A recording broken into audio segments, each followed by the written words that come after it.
할렐루야. 어제 여러분 기뻐하셨습니까? 네, 오늘은 더 기뻐하시기를 축복합니다. 아멘. 역대하를 우리가 보고 있습니다. 이 역대상, 역대하는 왕들의 이야기인데요.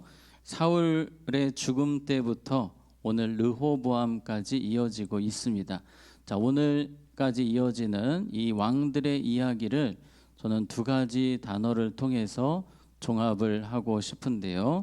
그러나, 그럼에도 불구하고, 이 단어를 통해서 설명을 좀 하려고 합니다. 예를 들어서 사울 왕이 하나님 앞에서 바르게 살려고 처음에는 노력했습니다. 하나님 기뻐하시는 나라를 세워가는 것 같았습니다. 그러나 자신만의 왕국을 만들고 하나님이 기뻐하시는 나라가 되지 않았습니다. 이런 상황에서 다윗이 왕이 되었습니다. 그럼에도 불구하고 다윗이 다시 하나님 잘 섬기는 나라로 세웠습니다. 사울 때 이 지파별로 분열이 계속 일어났는데 그럼에도 불구하고 다윗이 나라를 하나로 만들었습니다. 통일 이스라엘 왕국이 되었습니다. 여기까지 너무 좋았습니다. 그러나 아들 솔로몬이 왕이 되면서 다시 나라가 이상해집니다. 우상의 나라로 변하게 됩니다.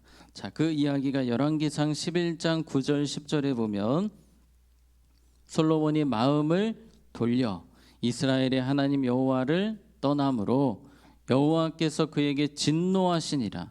여호와께서 일찍이 두 번이나 그에게 나타나시고 이 일에 대하여 명령하사 다른 신을 따르지 말라 하셨으나 그가 여호와의 명령을 지키지 않았으므로 그래서 결국 이 나라가 하나님 중심의 나라가 아니라 우상의 나라처럼 변합니다. 예루살렘이 여기저기 우상이 세워지는 안타까운 일이 벌어지게 됩니다. 자, 오늘 역대하 10장은 솔로몬의 아들 르호보암의 이야기인데요. 그렇다면 이제 그럼에도 불구하고 아버지가 망쳐놓은 이 나라를 그럼에도 불구하고 노력해서 하나님 잘 섬기는 나라로 세웠어야 하는데 그렇지 못했습니다. 오히려 더 악한, 하나님 보시기에 더 부끄러운 죄악된 나라를 만들어 갑니다. 또 지파의 분열이 조금씩 일어나고 있었는데 그럼에도 불구하고 이 르호보암이 하나로 뭉쳐야 되는데 또 그걸 못합니다. 오늘 그 이야기를 같이 보도록 하겠습니다. 1절 보시면 르호보암이 어디로 갔으니 세겜으로 갔으니 이는 온 이스라엘이 그를 왕으로 삼고자 하여 세겜에 이르렀음이더라. 여러분, 지금 이스라엘의 수도가 어디입니까? 예루살렘입니다. 다윗 때부터 솔로몬도 이 예루살렘에서 통치를 했습니다. 그렇다면 예루살렘의 모든 백성들이 와서 즉위식을 해야 하는데 예루살렘에서 하지 않겠다는 겁니다.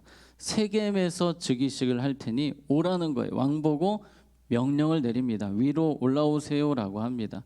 이 세겜이라는 곳 지도를 보시면 자, 예루살렘에서 북쪽으로 한 65km 정도 올라가면 세겜이 있습니다. 왜 하필 세겜일까요? 지금까지 예루살렘이었는데 이 예루살렘이 아마도 이 솔로몬 때부터 우상들이 많이 세워지면서 이 백성들이 불만이 많았고 또 예루살렘 하면 유다 지파의 색깔이 강하기 때문에 지금 지파별로 분위기가 좋지 않습니다. 그러니까 유다 지파, 반유다 지파 약간 그런 느낌으로 가고 있는 상황이었기 때문에 우리는 예루살렘을 거부한다. 세겜은 아브라함이 제단 쌓은 곳이고 또 야곱이 제단 쌓은 곳이고 여호수아가 언약식을 한 좀 영적으로 의미가 있는 곳인데 이 세겜을 그들의 영적인 장소로 삼은 겁니다. 그러니 이쪽으로 오라고 하는 겁니다. 예루살렘 우리 관심 없고 세겜으로 와서 즉위식을 해라. 이 르호보암 입장에서도 사실 기분이 좀 나쁠 수 있습니다. 그 65km나 되는 65km 정도면 이 석관동에서 연천 정도 되는 거리인데 그 거리를 올라오라고 하니 사실 기분이 나쁠 수 있지만 그럼에도 불구하고 나라의 통합을 위해서 갔어요. 갔더니 2절에 보니까 마음에 들지 않는 사람이 돌아다닙니다. 2절에 보니까 느바세 아들 여로보암이 전에 솔로몬 왕의 낯을 피하여 애굽으로 도망하여 있었더니 아버지 때 찍혀서 도망갔던 사람이 이제 돌아와서 당대표가 되어 있는 거예요. 그래서 이 일을 듣고 여로보암이 애굽에서부터 돌아오매 솔로몬이 죽자마자 다시 돌아왔습니다. 그리고 지금 당대표처럼 10지파를 끌고 있는 겁니다. 그 모습을 보니 르호보암도 기분이 썩 좋지가 않습니다. 이 즉위식에는 관심이 없고 지금 하는 얘기를 들어보니까 이 민원 제기하러 왕을 부른 겁니다. 3절 4절에 보시면 우리가 사람을 보내어 그를 불렀더라. 여로보암과 온 이스라엘이 와서 르호보암에게 말하여 이르되 왕의 아버지께서 우리의 멍에를 어떻게 하였으나 무겁게 하였으나 왕은 이제 왕의 아버지께서 우리에게 시킨 고역과 매운 무거운 멍에를 어떻게 하소서 가볍게 하소서. 그리하시면 우리가 왕을 섬기겠나이다. 자, 끝부분이 약간 반협박입니다. 우리가 당신을 왕으로 섬길지 않을지는 이 민원을 접수해 주든지 말든지 그거에 따라서 결정하겠습니다. 그 민원이 뭡니까? 우리의 노동을 좀 줄여달라는 거예요. 솔로몬이 그동안 너무 우리를 힘들게 했다는 겁니다. 이 솔로몬이 건축의 왕 아닙니까? 토목공사를 엄청 많이 하다 보니까 백성들을 툭하면 부르는 거예요. 그래서 지금 너무 지쳐 있습니다. 그러니 이제 우리 좀 그만 부르라고, 우리 좀 짐 좀 덜어달라고 그렇게만 해주면 우리가 왕으로 잘 모시겠습니다. 그 이야기를 듣고 역시 르호보암이 기분이 썩 좋지가 않습니다. 그리고 이렇게 대답을 합니다. 5절에 르호보암이 그들에게 대답하되 며칠 후에 3일 후에 다시 내게로 오라 하매 백성이 가니라. 3일 동안만 시간을 주세요. 제가 조금만 더 생각하고 노동을 줄일지 말지 결정해서 통보를 하겠습니다 하고 돌아갔습니다. 그리고 르호보암은 이제 참모들을 만나는 거예요. 어떤 것이 지혜로운 일인지 먼저 원로 참모들을 만나서 이야기를 들어보니까 7절에 이렇게 말합니다. 그들이 대답하여 이르되 왕이 만일 이 백성을 후대하여 기쁘게 하고 선한 말을 하시면 그들이 영원히 왕의 무엇이 되리이다? 종이 되리이다. 잘해주라는 거예요. 그 노동력 줄여주고 그들의 부탁 들어주고 잘 섬기면은 그 사람들도 왕을 잘 섬길 것입니다. 기분 나빠하지 마시고 지금은 나라가 통합되어야 할 때이니 어떻게든지 그 말을 들으십시오라고 제안을 했어요. 그런데 르호보암은 자존심 때문에 그게 잘 안 되는 겁니다. 그리고 아까워요. 노동력이 아까운 겁니다. 지금 하나됨에 관심을 가져야 되는데 그쪽에 관심을 갖지 않고 자존심을 세우는 겁니다. 그리고 젊은 참모들, 자신과 함께 자랐던 친구와 같은 젊은 참모들에게 이야기를 들어보니까 그 노동력을 더 어떻게 해라? 심하게 해라. 더 힘들게 해야지 정신 차린다는 거예요. 그래서 그 말을 접수를 해서 14절에 이렇게 이야기합니다. 젊은 신하들의 가르침을 따라 그들에게 말하여 이르되 내 아버지는 너희의 멍에를 무겁게 하였으나 나는 더 무겁게 할지라. 내 아버지는 가죽 채찍으로 너희를 치셨으나 나는 전갈 채찍으로 치리라 하니라. 더 심하게 너희들 내가 힘들게 할 거다. 말 똑바로 들어라. 카리스마를 발휘합니다. 카리스마로 나가면 될 줄 알았는데 안 먹힙니다. 부작용이 일어나요. 다들 등을 돌립니다. 막 집어 던지고 화내고 가버리는 거예요. 다 자기 집으로 가버렸어요. 그리고 나라가 바로 쪼개지지 않습니까? 이 당대표급이었던 여로보암이 10지파를 데리고 북쪽으로 가서 북이스라엘이 형성이 되고, 자 17절에 보시면 그러나 유다 성읍들에 사는 이스라엘 자손들에게는 르호보암이 그들의 왕이 되었더라. 이제 12지파의 왕이 아니라 유다 지파의 왕이 된 겁니다. 얼마나 초라합니까? 조금만 잘했으면 12지파의 왕이 될 수 있었는데 하나 되지 못하니 한 지파, 물론 베냐민 지파가 나중에 합류는 하지만 초라한 왕이 되었습니다. 초라한 왕, 이 르호보암이요. 그럼에도 불구하고를 저는 다시 이야기를 하고 싶은데요. 그럼에도 불구하고 자존심 좀 내려놓고 하나 되기를 힘썼으면 잘 될 수 있었거든요. 자, 그림을 한번 보시겠습니다. 제가 그럼에도 불구하고 하면 하얀색을 읽어주시면 되겠습니다. 그럼에도 불구하고, 그럼에도 불구하고,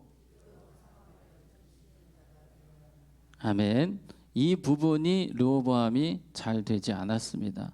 르호보암 이야기를 보게 되면, 자, 7절 다시 우리 보면, 그들이 대답하여 이르되 왕이 만일 이 백성을 후대하여 기쁘게 하고 선한 말을 하시면 그들이 영원히 왕의 종이 되리이다 하나, 이렇게 좀 섬김의 자세로, 낮아지는 자세로 그들을 기쁘게 했으면 정말 이 나라가 하나 될 수 있습니다. 그걸 못한 거죠. 우리에게도 이러한 사명이 있습니다.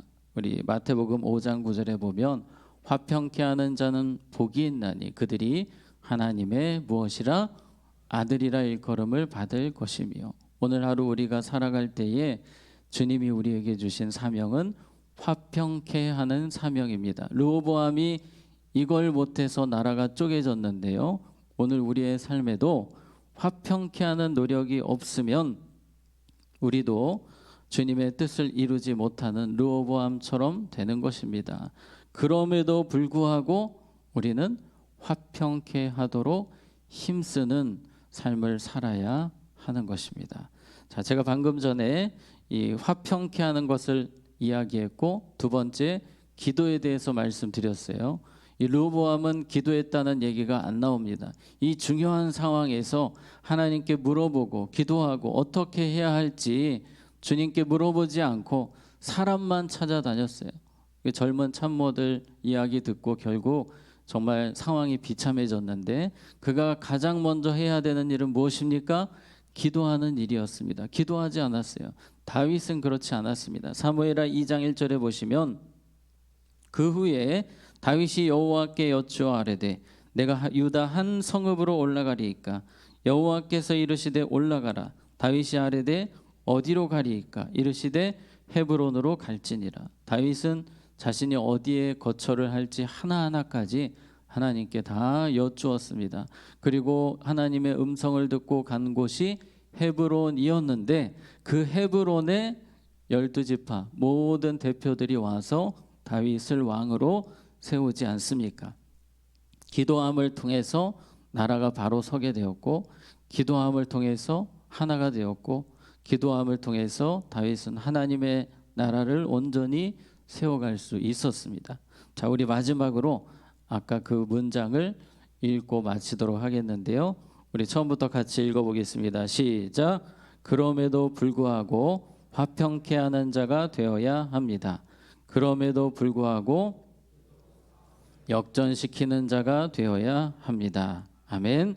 이렇게 오늘 주님 앞에서 살아가는 우리 모두가 되기를 축복합니다. 자, 함께 기도하겠습니다. 하나님 아버지, 르호보암 왕이 그럼에도 불구하고 자존심을 내려놓고 화평케 하는 자리에 서야 했으나 그렇지 못했음을 보았습니다.